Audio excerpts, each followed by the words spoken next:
Hello to whoever's watching. I am once again on the quickie and I'm going to be covering the article Noviophobia, which to be fair has quite a nice ring to it. But before we begin to it though, I would greatly appreciate it if you will subscribe to help me out, like this video to boost up in the algorithm, comment down below any suggestions for any video ideas or topics you want me to cover and I might make a video on it, and I'll guarantee that because I am lazy, and also hit that bell to get notifications to all of my videos. Anyways, let's get into this. Noviophobia is what Chris created that describes as his general fear of girls being paired up. While normal people would suggest that this is a form of social anxiety or that Chris is just love shy, Chris of course felt the need to coin his own term for it. Yeah, exactly. Isn't that just like, it's just a form of anxiety, man. Jesus.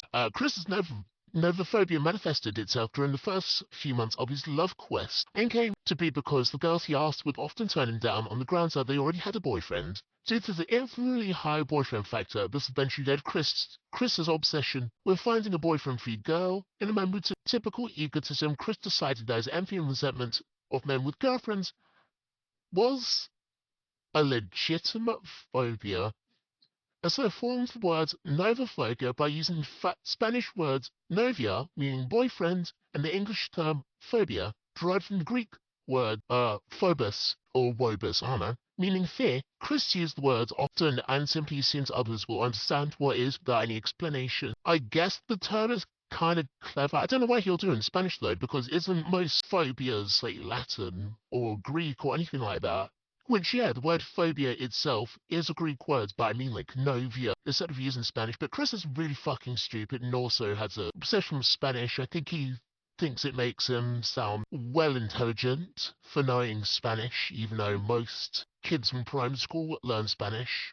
Noviophobia as a name has several problems. First and foremost, Chris uses it to describe jealous feelings towards men in relationships, which in no way resembles a phobia, which is an irrational fear or hatred. It simply refers to boyfriends in abstraction, which isn't an accurate summation of Chris's issue with women who are in relationships. Finally, the word itself is a linguistic abomination.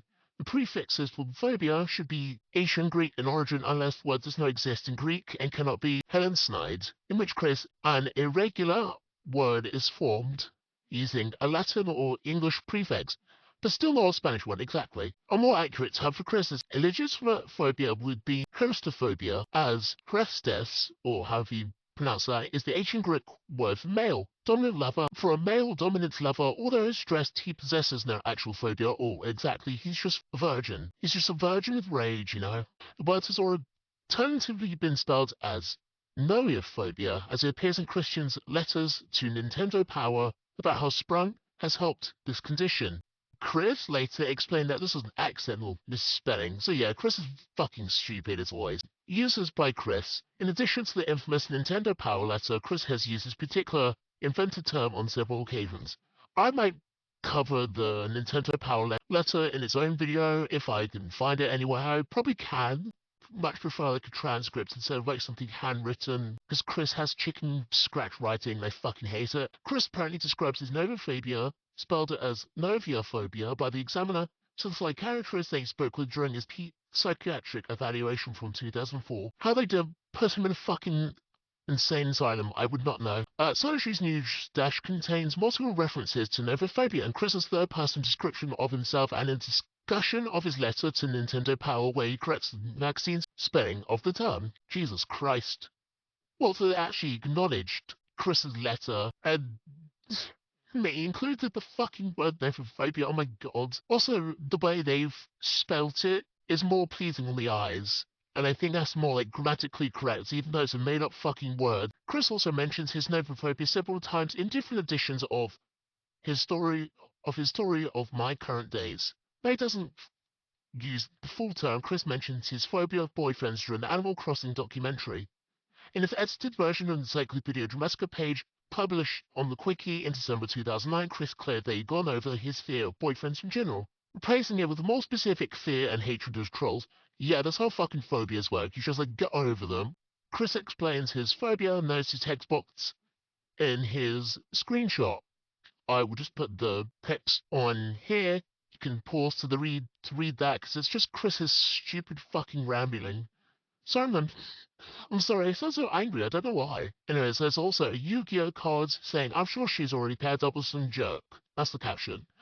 And it is a girlfriend, question mark, and it is a vaguely woman-shaped person, and the caption is obviously, could she be the love of my life? Probably not. I'm sure she's already paired up with another jerk. Okay, so now we're moving on to a different article. It is the Chris and Spanish article, because, you know, we're talking about Noviophobia, and that ties into Chris's Spanish linguistics. I didn't realize this video was like fucking 5 minutes. Originally it was like 11, but I was like counting all this shit down. I was realizing, oh my god, this is so short. Like, holy shit. Anyways, let's get into this. Chris and Spanish. Spanish is a Romance language with over 489 million native speakers. It is also a common second language choice for millions more, including our favorite linguistic autistic. Wow, that's a bit of a tongue twister. That's really clever though. Who knows unquitile? I'm just gonna put the words on here. I'm gonna like zoom in. So if you're like a Spanish speaker, you'll know what I'm on about. But still acts like a fluent speaker. He often uses Spanish in his videos and comics, as it was one of the few things I learned at Manchester High School. However, poorly.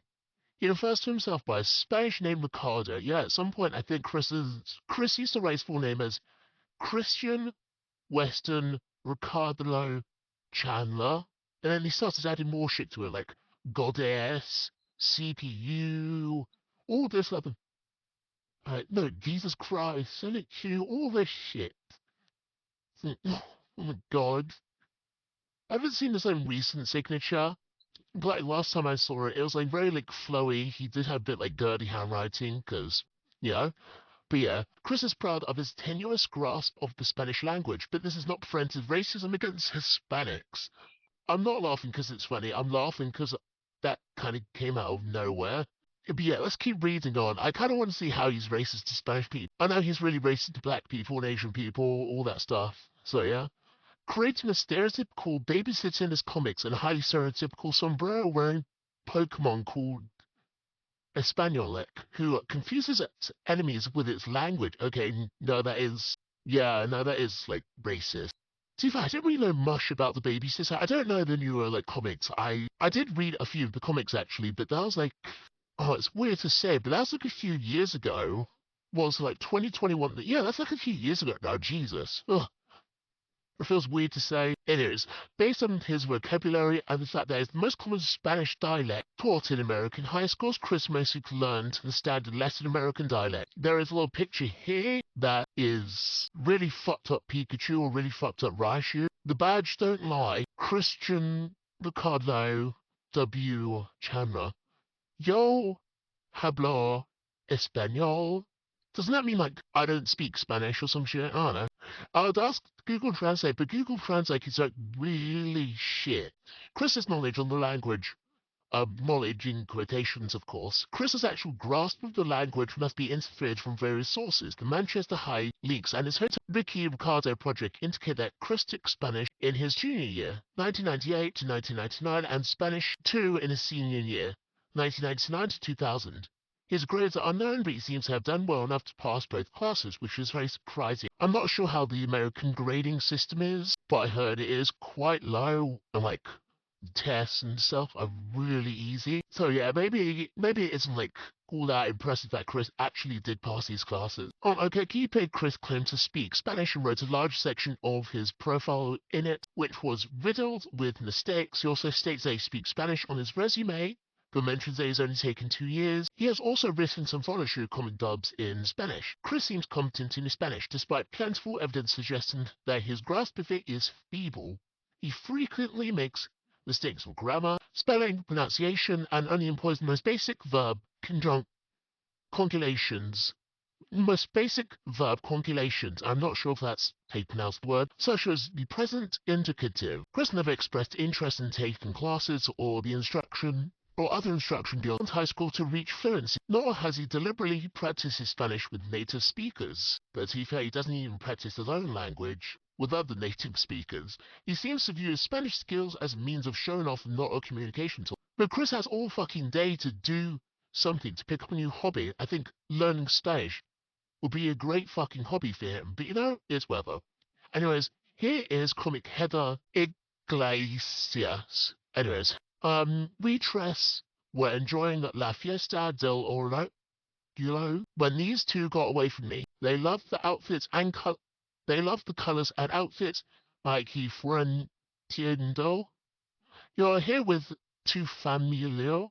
I'd have to say with the family, Senorita Chama Rusli Cynthia, mi el amor. They love their mama con ser croissants. I do my best, but está bien amolas. I am really sorry to any Spanish speakers. I've just butchered the shit out of that. Also, this isn't really relevant, but the babysitter has like a purse of some kind, but it really fucking blends into like the sky, so it looks very weird to say the least.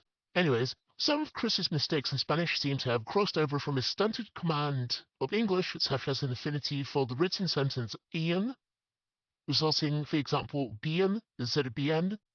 Chris is inconsistent with his use of spit symbols which do not occur in English when writing Spanish, such as inverted punctuation, accented vowels, and most significantly, N, but the little squiggly line, I'm sorry. The inverted punctuation marks are sometimes replaced with their respective upright marks and accented apostrophe before the vowel, while the tides in N, or however you pronounce that, my apologies, is often omitted entirely. The fact that he sometimes uses the proper characters indicates that he does know how to enter them and simply does not care enough to do so consistently, because he's lazy and a fucking idiot.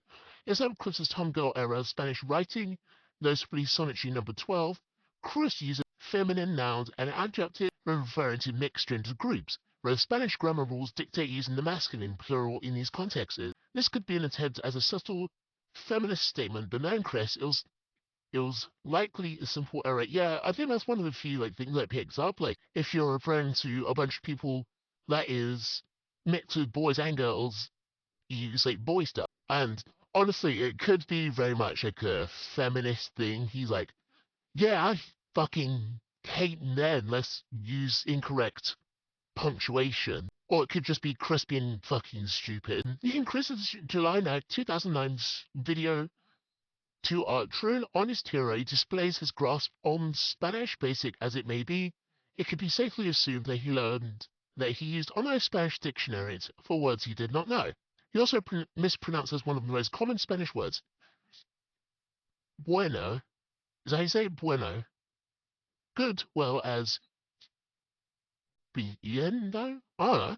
Another video involving Spanish is, I can't fucking pronounce that, a weird 1337 Spanish title in which he says love sonetry as and hate asperture backwards in English, threaded by a sentence in awkward Spanish. In another display of his Spanish, his old Spanish assignment to create a hotel was released online. This assignment was most likely just basic Spanish and not very advanced. In Mumble 2, Chris briefly attempts to have a conversation with the Mexican troll but fails to understand his question. Have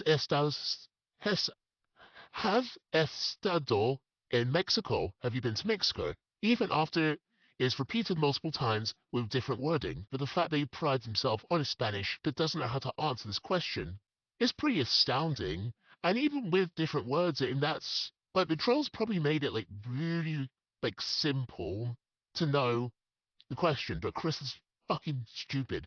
Chris probably never learned the present perfect verb tense, or if he did, he is not able to recognize it in its spoken form. Anyways, Bocado Western Chala. Bocado Western Chala is Chris's Spanish nom de guerre, presumably chosen in honor of a main character in one of Chris's favorite TV shows. Students in language classes often choose an alternate name in a language they are learning to get into the culture and language. Of course, while most people forget about this when they've left the course, or even teachers abandon the practice surely into the course, I would assume it's just confusing. Chris has adopted Ricardo as his actual Spanish name and uses it for his Spanish-related endeavors. As Chris tries to gender bends the name Ricardo into something else, I have a feeling he would try to do that. He's oblivious to the fact that when learning another language, people generally do not change their name, but instead use the names use language's native form of the name. If no native equivalent exists, they may adapt it to fit the language punctuation and spelling rules, IEL becoming R in Japanese. Christian, without the H, is actually a rather common name in the Spanish-speaking sphere. Western can be adapted as Houston or loosely translated as del Oeste, of the West. Cholo could be translated to either Chandero or Velero, depending on which meaning we're going with. Christine becomes Christina, and Christopher becomes Cristobola.